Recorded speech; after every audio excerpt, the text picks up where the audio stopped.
afternoon and welcome back. Next is the panel on state capture, followed by the keynote speech at 4 o'clock by Heather Conley, President of the German Marshall Fund of the United States. So, what countries are seen as captured states? What this concept implies, who should lead the fight against it, and with what means?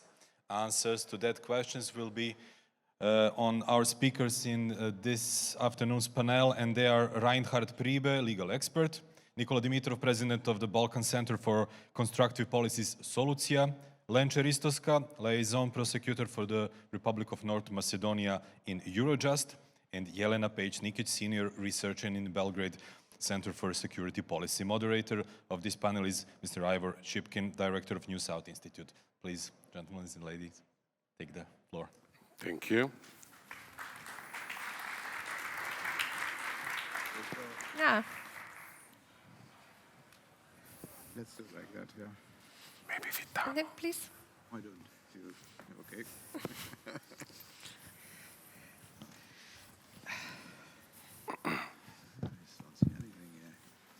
All right, good afternoon. I hope more people will join us because I think this is a potentially important conversation. So thank you for inviting me to be here. I'm very much the imposter at this event. I'm neither European nor from the Balkans. I'm from South Africa, and I think I was invited to be here because I'm regarded in certain circles as someone who has some experience of state capture, not so much in capturing states, although that does sound like an interesting pursuit, but in resisting state capture. So this is really the topic of today. And I think it marks an important departure in this event. We've been talking about, for the last several hours, and since yesterday, international organizations and their relationship to EU, the UN, and its relationship to security, global security, and European security, and especially within the Balkans.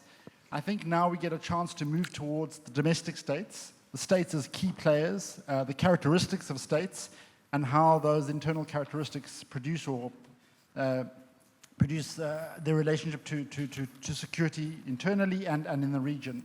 And I think in this regard, state capture is an important phenomenon. The term, though, the concept is contested, especially in relationship to an older term, corruption. So I think my opening question for this panel, and I'm going to give you all the time, and we're going to start with Jelena, if you don't mind, is to get a sense of how we understand state capture and how it manifests in your region. How is it different? Is it just another word for corruption? Or is there something distinct and specific about it that makes it worthwhile talking about state capture as opposed to patrimonialism or corruption or something like that? Thank you, Ivor, for the question. The term state capture has been used widely in previous years, although it does create some confusion because different actors use it for different things, and it is very important to explain what we mean in the Belgrade Center for Security Policy by researching state capture, especially in the security sector, which is our domain. I think it's a very useful term to explain what's going on now in the Western Balkans. It can also be used elsewhere as to explain the nuance between the corrupt democracy and autocracy. And I think it's also useful because it's a very catchy term. And the term capture captures its essence because the state is captured, taken away from citizens. State capture is far more than incidental corruption, which is normal in democracies also. It is a state of widespread systematic corruption to the point where institutions are mainly used or abused for some party, private or particular interest to the detriment of the public interest and public good, so the interest of the citizens. Which is this private or particular interest? It is to extract public goods into private pockets and to remain in power. You have to remain in power if you want to continue with this process. But you also need to grant impunity to the perpetrators of this process. So you have to neutralize all the usual control or oversight mechanisms, such as the judiciary, the legislative executive power, independent institutions, but also other actors of oversight, such as the media or the public, the civil society, etc. So this is by no means an incidental process. It is a strategic, intentional endeavor with these two set goals, as I explained. On the other hand, what differs the state capture from autocracy is this facade of democracy. You still try to pretend that you have institutions. They formally function, but they do not act proactively. They do not do their mission, and their mission is abused. So not only do the institutions do not do their job, but they're also used to attack all dissenting or critical opinions. People who express different views from the opposition, from the media, from the civil society. A part of this democratic facade is also this external picture that the country wants to give. And when talking about Serbia, where I come from, the term stabilocracy has been used. Because in the outer world, the Serbian regime wants to portray itself as the guarantor of stability in the region. And while granting stability, the international community can turn a blind eye to the internal practices in the country. So the state still functions, and although institutions are abused, there must be a level of functionality, because you have to get support from the citizens at every elections. You have to do it. You can do it by manipulation, but also by creating a parallel reality through the captured media. That's it for the. I've already talked too much. Do you want to give your take and perhaps agree or disagree with what? Take a microphone. Nicholas, your turn. Great to be here. I really enjoyed the conference last year. So, and I just arrived from Skopje. We have sort of a claim on the brand, infamous brand of state capture. I think you're in strong competition here. When it comes to this region, because the European Commission for the first time used it in a report on now North Macedonia, if I'm not mistaken, probably back in 2016, something like that. 15 maybe even, 16. And state capture to me is when the state, the public institutions, prosecutors, courts,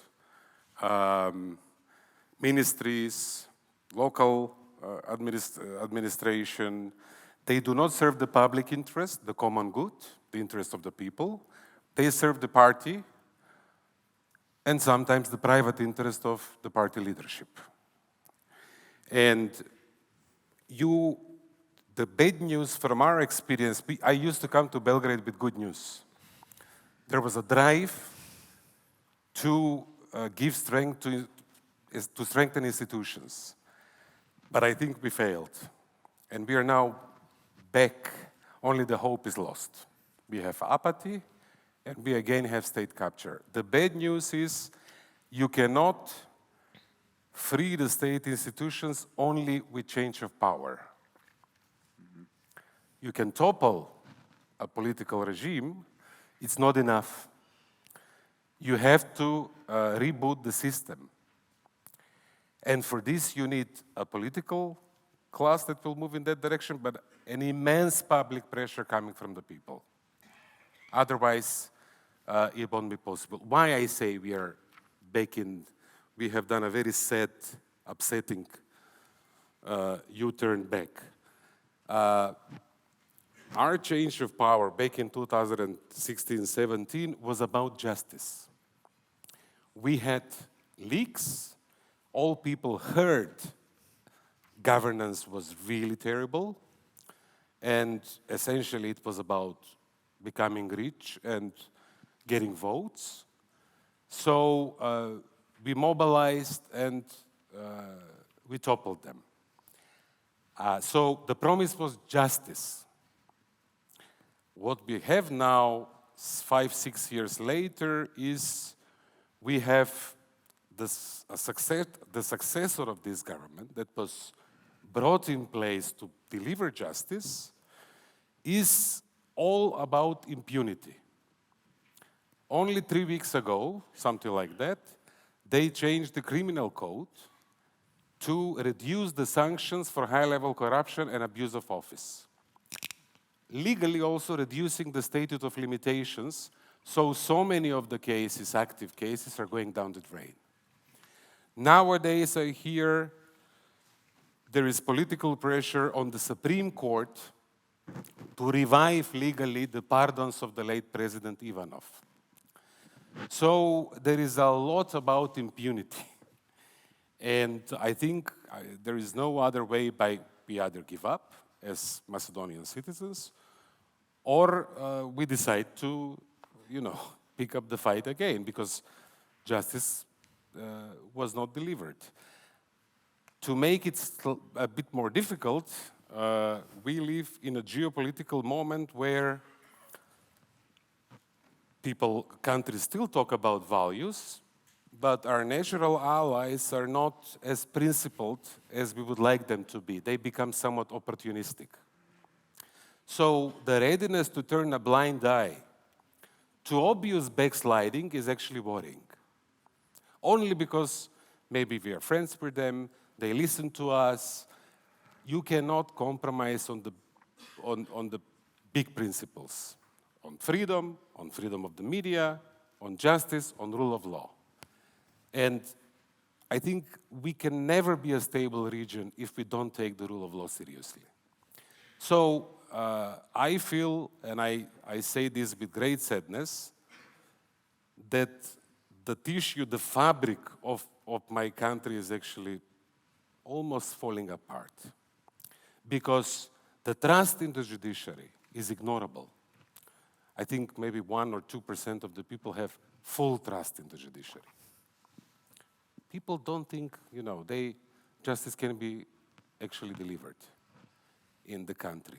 And I think we have to take this seriously because of all the issues, bilateral disputes, European integration. If we don't fix this, we will never fix our countries. I better stop here because Reinhard, 3 minutes, 4 minutes. Have a shot at this. I mean, I think some really important issues have been put on the table around democratization, its relation to democracy, ideology, institutions. Yes.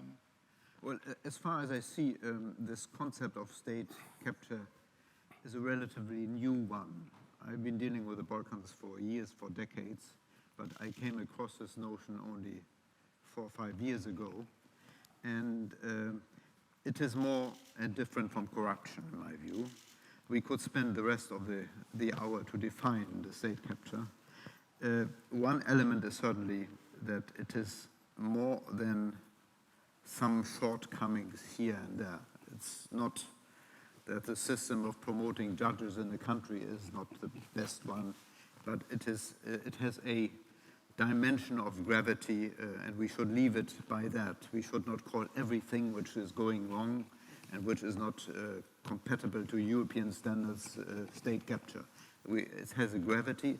It has, as has been mentioned by those who are capturing the state, an intentional approach. It's a process, and very often is a long-term process, where it is very important to see the beginnings of the process, which you would not as such perhaps yet define as a state capture. So that is the usefulness of this concept. Where this becomes a bit doubtful, and I have quite some doubts on this concept, is that it seems to cover very different situations. So I think it came first from something from the World Bank in relation to your country, where the capture was rather by private companies of the state, whereas in the context of the Balkans, we are rather speaking about public actors getting hold against the normal rules. That is also an element. And when I had the privilege to write a report of the rule of law situation together with some experts on your country a few years ago. In an internal discussion, the group once said, we have to mention here this is state capture. The Minister of Justice is giving instruction to the judges. And a very knowledgeable colleague in our group said, this is not state capture, because nobody captures the state. It is a capture of the judiciary by the government. It is a capture within. So we have very different concepts. What I think is also very characteristic, or if you observe the situation where you think there is state capture in a country, the target of capture is very often the judiciary, the security services, or all those bodies which are meant to control state institutions, anti-corruption office, data protection office. So you see that where there is an intention of some actors, wherever they are, to get hold of the system contrary to the normal rules of the game, the target is very often the same, because if you get the judiciary under control, and if you get the control bodies under control, and if you get, like in your country under Gruevski, the Secret Service under control, then the rest is also controlled. So that seems to be a common phenomenon in all these cases where we speak about state capture. I assume we will come later on the question where we have state capture. We certainly, unfortunately, also have now elements of state captures in some of the EU member states. Lenche, would you like to contribute? Yes, I will close the round. It's the most difficult to close the round because all the good points are already exhausted, but let me do it from a legal perspective. I also agree with my colleagues that corruption and state of capture are totally different phenomena. Corruption, but they both share one common ground, and that's illicit enrichment as a final goal to corruption and to state of capture. And when we are talking about corruption, we are talking about, let's say, two-sided relationships in which both sides voluntarily contribute in corruption in order to profit in a certain way. But when we are talking about state of capture, things are a little bit more different. We don't have this two-sided relationship. It might happen that the controlling elites that want to impose their powers later on will access to certain people that will voluntarily contribute to their goal, and then we are talking about corruption. But that's only one aspect of the state of capture. As it was rightly pointed out, there are many other aspects. One of them is that this final goal, and I'm using the word controlling elites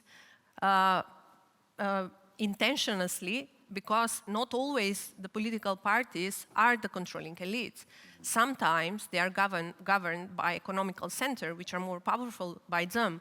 And Nikola mentioned that even political elites have their own private interests. So it can be behind these political elites huge economical interests to be the ones that are capturing the state and governing everything that is been going on. So the second aspect that we should consider is that in certain situations, there is no voluntarily contribution on the other side.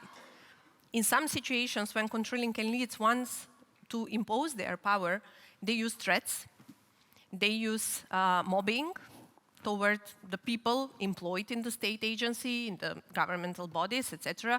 They marginalize the professionals that do want to work their job professionally and unbiasedly. And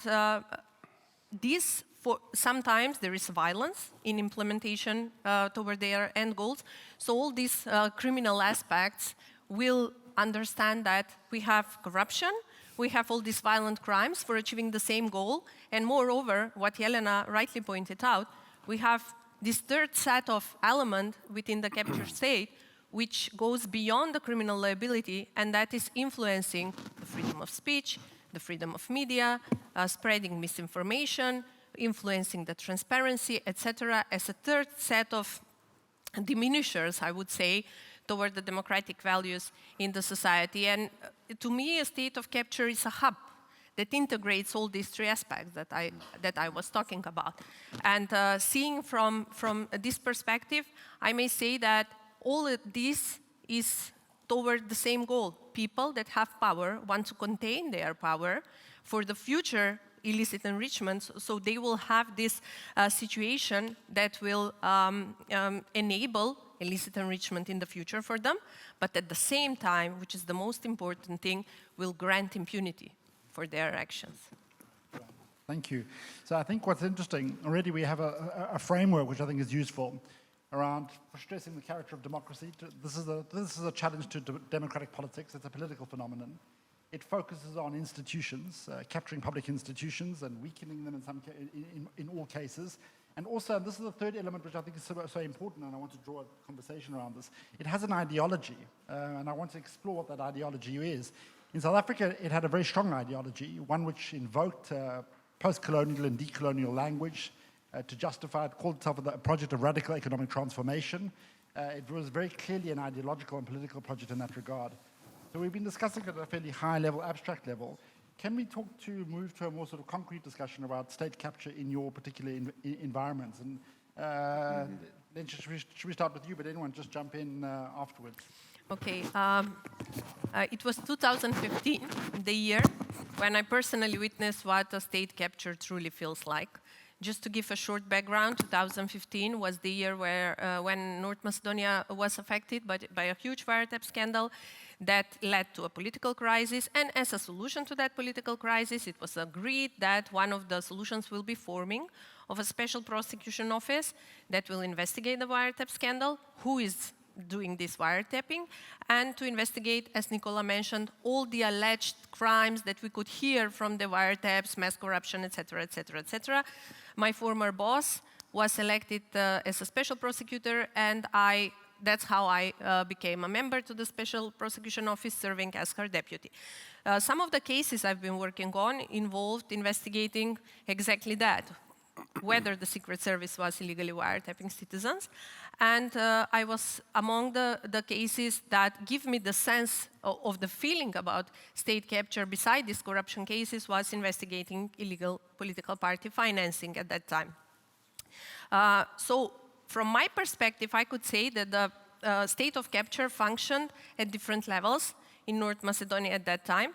First level was that all the decision-maker positions were captured. First within the institutions, because on this decision level enabled political elites to got to the point of illicit enrichment.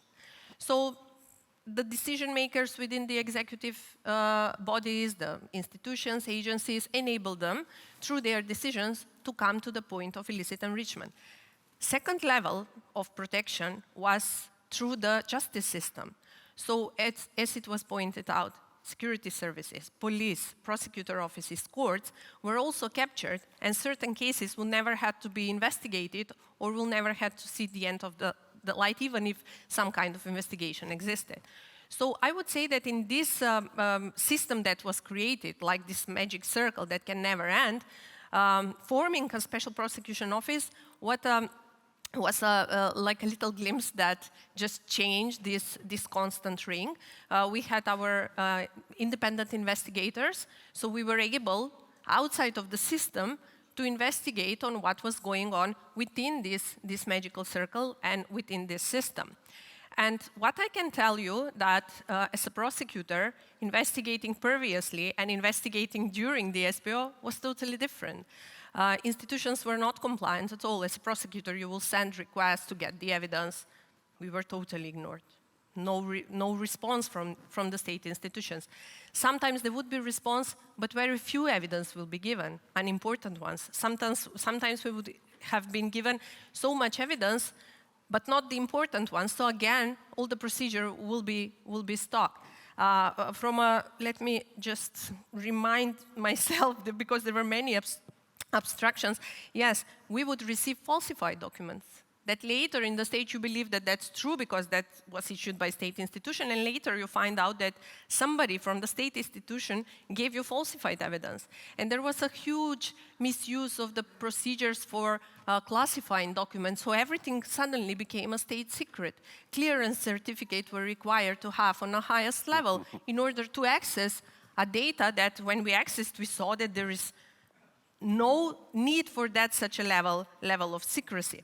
So there were other forms of influences. These are just part of them. And there were other forms of influences like threats, security risks, which I would say come with the job at that time. But there was a huge witness tampering. Witnesses were reluctant to come to the prosecution office to testify, to give their statements. There were people that were monitoring who enters and exits the building of the special prosecution office, and they will access the witnesses later on and say, why did they call you? What did you speak about with the prosecutor? So everybody was like, you sent a summon and nobody is appearing. And then you call them and say, what's the problem? You know you have to come. We can summon you through the courts. And they will say, no, I'm too afraid. And yet the courts play another role. If first time in my life as a prosecutor I have requested a search warrant where it was refused, I'm saying a grounded search warrant. And how am I going to do my job if I'm not searching premises, if I'm not searching computer data and analyzing all this data? Without evidence, I cannot prove anything. So the courts were very reluctant over every aspect. And as a prosecutor, not only that I've been faced with security risks and threats at that time, but they were criminal charges. I was like public enemy. There was literally a criminal charge for harming the state interests of the state just because I'm investigating the Secret Service at that time. So there were many levels of obstruction that came through the investigation, but when it became obvious that investigations won't stop, that this clearly has to have certain ends, then our former president, Nikola mentioned this, comes out and gives pardonings. And these pardonings were not given only to the defendants, which was the funniest thing, because these pardonings were for all the people that we have ever asked inquiries. Some of them were just witnesses. Some of them were collaborators of justice, which in a legal sense, it's absurd because only defendants can be pardoned. And all these pardonings that at that point happened were just to prevent the work of the Special Prosecution Office. Long story short, all that ended. We were able somehow to file indictments. As Nikola said, the government changed.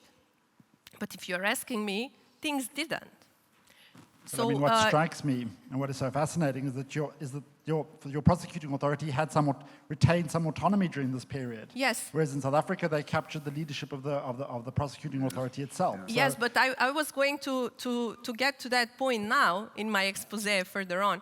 And when the government, I think that the autonomy that was granted then was part of the political deal, because without the autonomy of that office, it would haven't been that kind of a deal to set up a special prosecution office.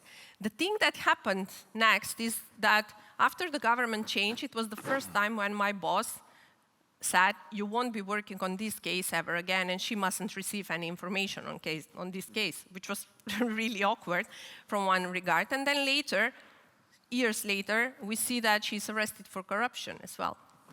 So that story ended up really sadly. We were taken back to the old office. In the old office, we have principles of hierarchy and subordinacy, where as prosecutor you have to be obedient. It is not expected for you to be vocal, for you to be, I don't know, with high level of integrity and professionalism. That's not principles that are respected, and I believe that this is why my road in the prosecution office it's quite harsh, and I've been denied from promotion twice. But let's get back to the point of state of capture. What later happened in the later stages is that, of course, there were still corruption scandals that were out there in the public, but they were not properly addressed, as they were not addressed even before. And of course, it continued the trust of the people in the judiciary to fall. Now it's only 1%, it's so low, it has never ever been so low. But how we came to 1% is that the next things that happen, apart from the threats and the pressures that I have received as a prosecutor, is that you see at a certain point that this doesn't help. You cannot influence in all the cases the prosecution office and the judiciary, and what came next is capturing the legislative process. We had several amnesty law, and then we had a law on criminal code. Nikola already explained how the criminal code affected and things like that. And let me just conclude that yes. the it's my final statement, I promise you. And the goal of this amnesty law was double. From one side, it grants impunity, but from the other side says, guys, that you are supporters, to the ones who are collaborators to the state of justice, you will be protected if you stay on our side. So in this light, I would say that it looked like I have witnessed to me the same story twice, and this makes me conclude that when the state of capture lasts for too long, it becomes a state of affairs that not only that supports corruption, but also provides impunity. And that's the thing that's scary. Yes, I think that question of impunity is fundamental. Reinhard, you wanted to come in here.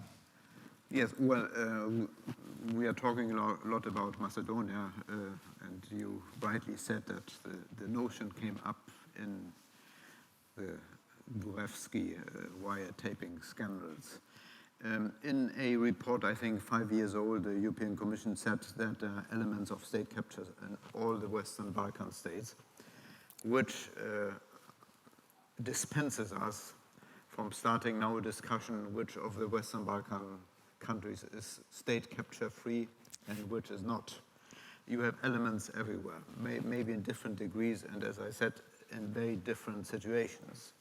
So for example, I think the extremely difficult constitutional situation in Bosnia and Herzegovina, I would not classify the difficulties there in the first place as problems of state capture, but rather as problems of a very ambitious, extravagant federal construction of a state with actors of all sides not being ready to be constructive. So it's a bit a different problem.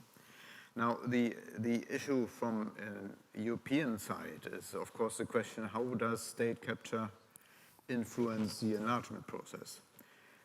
You can put it cynically, there is no accession condition that a country needs to be state capture free.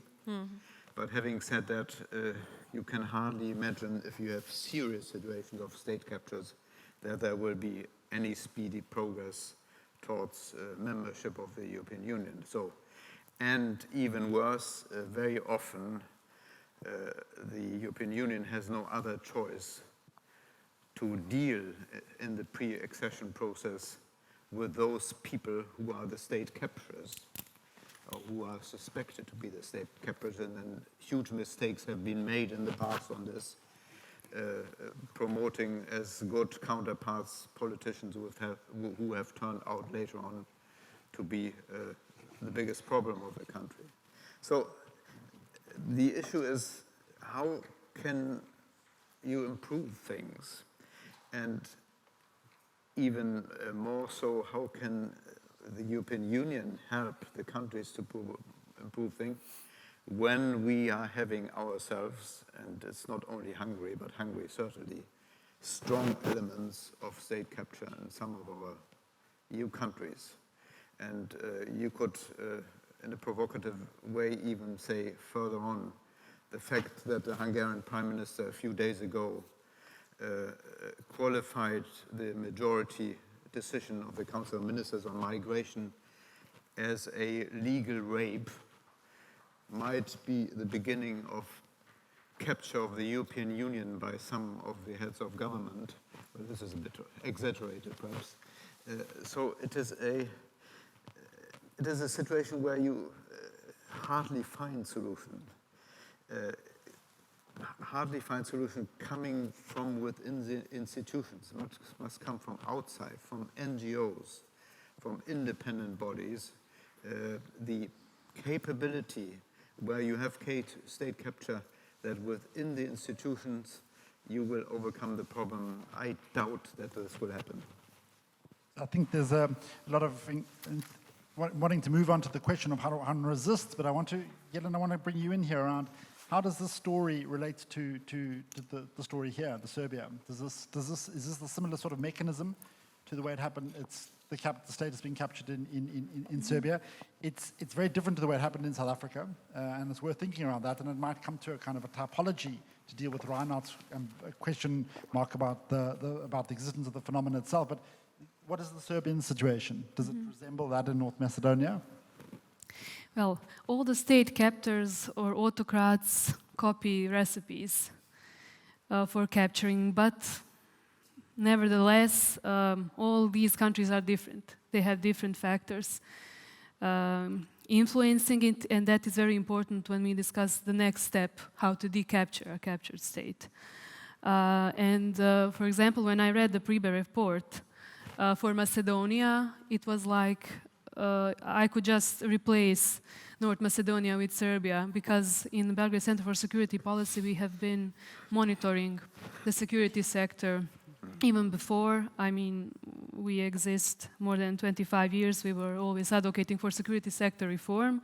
And then when we saw there's no further progress, and then things went backwards. Since 2012, when the new regime got on power, we already warned on concentration of power and some tailor-made laws which enabled actually the persons loyal to the regime to be put on key positions in the security sector. So institutions are about procedures, but they are made out of people, and the capture starts from the top. And even now we have, and the European Commission also monitors it, we have more than 50% of top senior management positions in state administration which are acting positions. So these are people who you can absolutely control. They are appointed for 6 months. Some of them are now appointed even retroactively. For example, today the government adopts a decision when Mr. Chipkin is head of anti-corruption agency. I mean, this is just, it's not real, but... I haven't been appointed to such a position. Like from April this year, so there's quite a legal uncertainty there. Then you put, of course, then you adopt laws which give more power to these people heading the institution.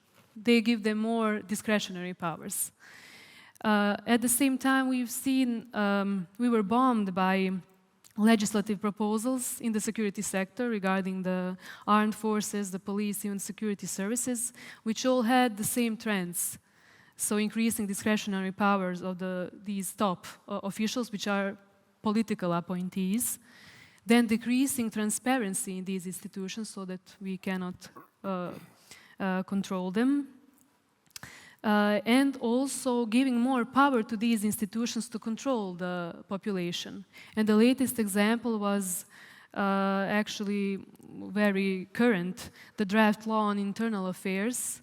It's an epic story in Serbia where they tried, the Ministry of Interior and the government have tried twice to bring a law on internal affairs which had all of these trends.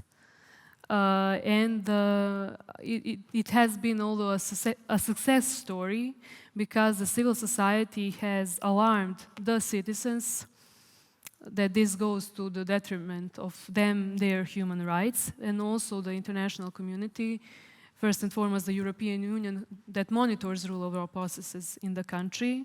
So there was a massive response by the public, and I think a strong response by the international community to stop this draft law twice, so that the Ministry of Interior had to engage in dialogue with us to actually improve this draft law. We will see what will happen next. But security sector institutions are still captured. People, for example, we still do not have the director of the police, and the minister is the figure that makes key decisions. People who are heading the Ministry of Interior and the Civil Intelligence Agency are people who have been tied with organized crime by independent media, and the institutions who should investigate these allegations have actually made all the excuses to protect these people from any further prosecution and media attention. So I think we should move on now to the question of resistance to state capture. How we can resist it, and what are the opportunities both within our states and transnationally. And I want to start with you, Nikola. But I want to say from the South African experience, what was really interesting, and I think this is where perhaps there's a lesson here, was the extraordinary range of social activism which was generated. Partly spurred on by the work of journalists. South Africa has a very free press. Journalists constantly exposing states of either massive corruption or of the weakening of the democratic process, which spurred on quite a massive civil rights movement against state capture. So it'd be interesting to understand in your context, what are the options to resist it, and how can it be addressed? Nikola, should we start with you? It's a tough one, how to solve this, right? In our region, I think there is a widespread belief that our problems are so huge and immense and difficult to solve, we need a strong hand. A few years back, there was a donors conference here in Belgrade. I was asked to write a paper. I titled it, "The Return of the Balkan Strongman." The issue with this idea that one person with a strong hand can fix a nation, a country, or the countries in the region cannot be as far from what we really need, because they usually make institutions captured and weak. And we talked about corruption, we talked about impunity. One special form of corruption that is an essential ingredient for state capture is political clientelism. You put your party buddies, the CEO of the state-owned electricity company, the manager of the waste management company in Skopje or Belgrade or another city. So everything is party, party, party. And they refer to the leader. They are not responsible, and they, to the citizens, to the public, to the party, to the leader. So how to break this? I think in every country there are islands of integrity. Investigative journalism is a major weapon. So for this we need free media. The landscape in the region differs. In some countries there is a healthy level of free media, even better than some EU member states. But some are not that fortunate because state capture also grabbed that.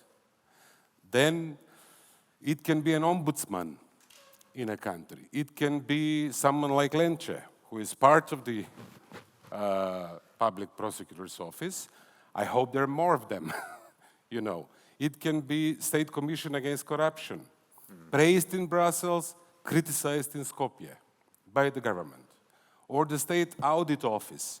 So we need to recognize these islands, support them, be it institutions, be it professionals, and we need to build a network that will push in this direction. Civil society, citizens, we also are partly to blame as citizens because we have to be also principled when it comes to us.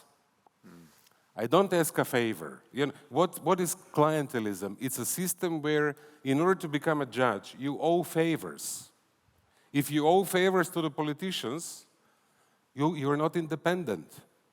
So it's not always money that is changing hands. It's also influence and this feeling of I am indebted to them.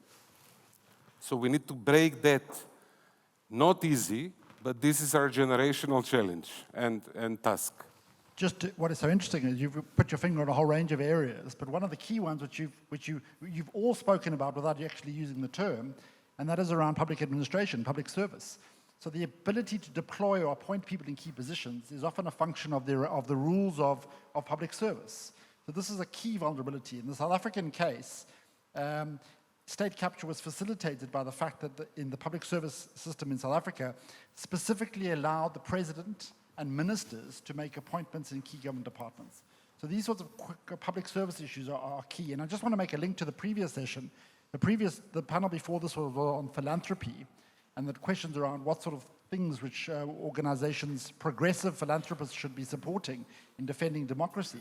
Well, it seems to me that these kinds of broader things which we've been talking about are correct and absolutely need to be supported, but it's also questions of the configuration of governments, the configurations of administrations, which is a key area which are needing reform. But let me expand this question around the areas of resistance and how we can deal with state capture. Lenche, you've spoken about public prosecution as a key one, but there are constraints around how far that can go. Yeah. What else is there? What else can we do? Well, I think that Public Prosecution Office is a good place to start, but the case of North Macedonia has shown that we need a more wide and more strategic approach if we want to tackle capture state. So it is good to have a prosecution office that needs to have independent investigative center, but you also need to have professionals, as Nikola rightly pointed out, within the state administration that will be responsive when it comes to accessing the needs of the prosecution office. And we need to have, on all levels, in my opinion, merit-based system that will guarantee that we won't have clientelism, not within the prosecution offices, not within the judiciary, not within the justice sector, because I see that this sector is the one that should be protector both of the rights of the citizens and of the public interest. Jelena, in Serbia, what are the options for resisting state capture? You've had yeah. Yes, it is a difficult question, and we've trying to find ways to decapture the state 2 years already and preparing a study about it. We've talked with a lot of people, and I agree totally that there are these integrity pockets in institutions to which we must ally, we must support them and protect them, because they are the place where to start when rebuilding institutions afterwards. I can perhaps say what can civil society do. In Serbia, the civil society has proved to be a strong resisting point for state capture, and what have we as civil society, and more specifically the Belgrade Center for Security Policy, done? First, it has taken an endeavor to document state capture. That means to connect the dots between different events, to explain how things are connected and how this goes to the detriment of citizens.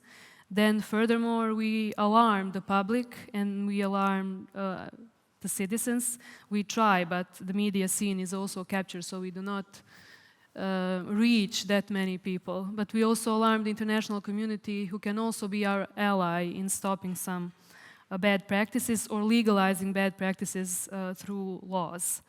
As I said on the example of the draft law on internal affairs, I think that we are a limited factor, but we can put pressure on the government from two sides. The one and the most important side is from the citizens. So we have to mobilize the citizens to make a change. They are the final decision makers. They can do that on the election day, but they can also, when they see that the institutions do not function, they go to the street, and we had that many times in Serbia. On the other hand is the pressure from the international community, and that is not just turning a blind eye, but to actively help these integrity pockets and understand the rule of law problems in the country. But it's hard to mobilize people on some abstract terms such as rule of law. It has to be something specific, something which people can relate to. And it sometimes depends on something that we cannot predict. Some event, like in Macedonia, it was mass wiretapping scandal. In Serbia, we had several events, scandals, affairs, who had this potential, but still the regime found a way to dodge the responsibility and dodge the bullet. We had Savamala in 2016. We had yesterday we awarded the whistleblower from state arms industry, who actually unveiled how state capture was going on in this industry, Aleksandar Obradović, the company is Krušik. We had also Jovanjica, a major marijuana plantation found in Serbia, where there are proof that state officials have backed this project and have turned institutions and the public against the police officers who have actually found this. And these are all scandals or affairs that have actually manifested very obviously that there is state capture. But there are also events such as tragic events from May this year in Serbia that are not related to something that the government directly did, but they showed that institutions do not work. They show how how tragic can consequences be when the media scene is left without any regulation, when violence is promoted, etc. So the citizens gathered in large mass protests over the summer, every Saturday, and they've set requests. And civil society has supported that, also some political parties from the opposition. And we understood there that the role of the civil society as an expert community was to help them elaborate these requests. So they knew where the problem is, the citizens know where the problem is, and our role is to help them find steps how to get to that, to the key problem and how to get to solve it. We have a few more minutes. I thought we could open up if there's any questions from the audience or any issues that the audience want to address. Are there any questions? There's a question over here. Just stand up and introduce yourself. And are there any others? There's a microphone somewhere. There's a microphone going around. Yes. I'm Milica Delic from the European Bank for Reconstruction and Development. It's for all panelists. Do you see the EU integration process as a tool to tackle this problem or not? Yes. Question that's come up in other forums before. Let's just take a few. Yes, sir, at the back. Well, while the mic is moving, should we start? Do you want to start addressing that question? Yes, sure.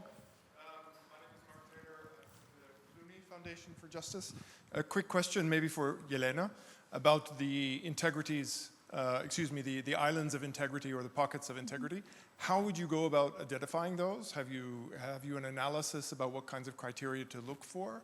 And also think about that in relation to the question you just received about how European community might support identifying those islands of integrity.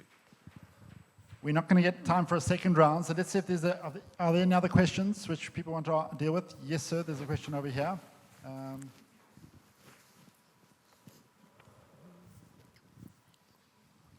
Thank you very much, Edward P. Joseph, Johns Hopkins University in Washington. Nikola, you may remember the ICG report I did in your country about corruption where we named names. And the reason we named names was to inspire the international community to confront the government on the corruption issue, which was actually a security issue. And so a question now for the panelists, maybe Mr. Priebe, you would like to address this, which is how do international actors, how can we inspire international actors, diplomats, officials, to address the corruption issue when we all know it's an issue that they do not like to raise? There's a great word in English for it. They're squeamish when it comes to corruption. They're very uncomfortable. They say, oh, I don't have evidence, I need my access, and so they don't raise it. And so I would appreciate some comments on that. Thank you. All right, so let's start. We have a hard stop in 2 minutes, so to be concise. Thanks. Well, I think, I'm not speaking for the European Union anymore, but I think the EU has in a certain way reacted in putting rule of law as the top priority in the whole enlargement process. That is very much linked to this problem.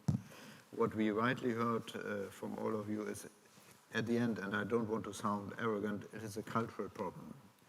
And a cultural problem on the side of the public actors, but also the population has to start not to accept. I think in your country, the population consider certain things as normal, which we would not in our countries consider as normal.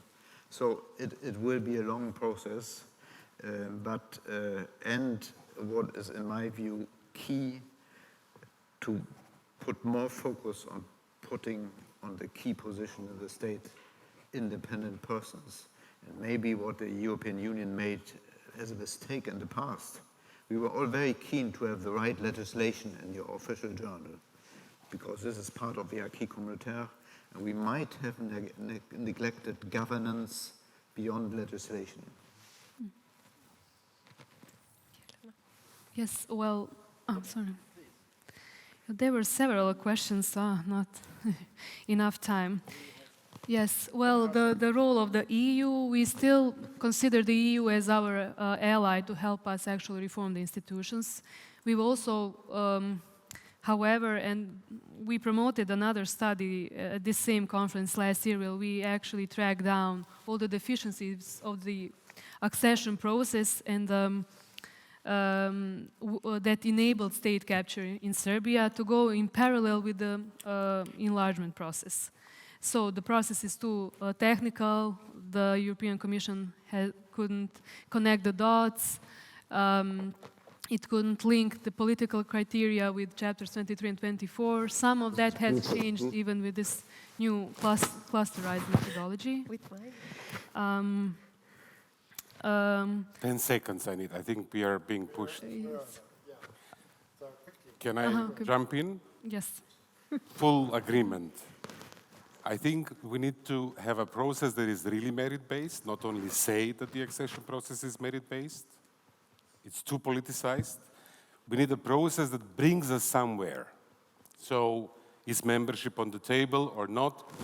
If we have a real process, as an offer from the EU to the region, then this will be a huge help, but the job will have to be done from the region, by the people in the region. So it's an inevitable and credible help, but it's not sufficient without domestic agents of change. Yeah, last word. 5 seconds. Yes, I know it's like in the courtroom. I agree with everything that my panelists said, so we can close it now. Super. Thank you so much. It's been a fascinating conversation. Thank you everyone for attending. Over to the organizers.